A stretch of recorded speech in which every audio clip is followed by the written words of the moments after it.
This has been the most reliable indicator about what's likely to happen to property prices going forwards. And no, it's not interest rates, but it just took a U-turn. Now, before I share with you what this indicator is, let me give you some background.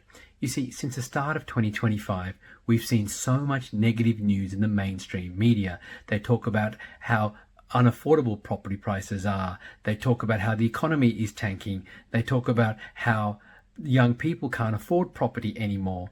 All of this is meant to make us believe that property prices are going to fall. Now, unfortunately, some people are falling for this. The latest data from the Australian Bureau of Statistics shows that in that last quarter of 2024, fewer property investors took out loans, which means that fewer investors are actually buying property. But we're already seeing more owner-occupiers jumping into the market.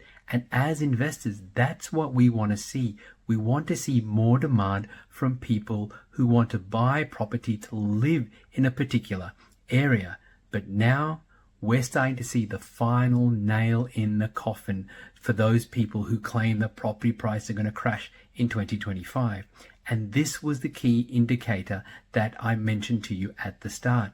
Look, once you understand what I'm about to reveal, you will feel like you have a virtual crystal ball in your pocket. You'll be able to get a really good understanding of what's going to happen to property prices. Let me explain. For years now, auction clearance rates have been a great indicator for what's likely to happen to property prices.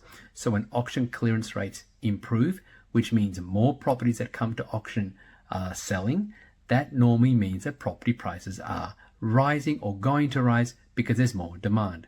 On the flip side, when auction clearance rates get worse or lower, that means that less properties coming to auction are selling, which normally means that property prices are now likely to fall. And since December, auction clearance rates have been falling. But as of 2 weekends ago, as I record this, they just did a U-turn. 2 weekends ago, the auction clearance rates was the highest they've been since September of 2024.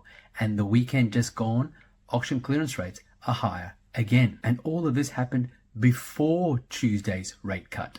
And if auction clearance rates are increasing, that means that property prices are likely to increase going forwards. Now, of course, what I'm talking about are national auction clearance rates.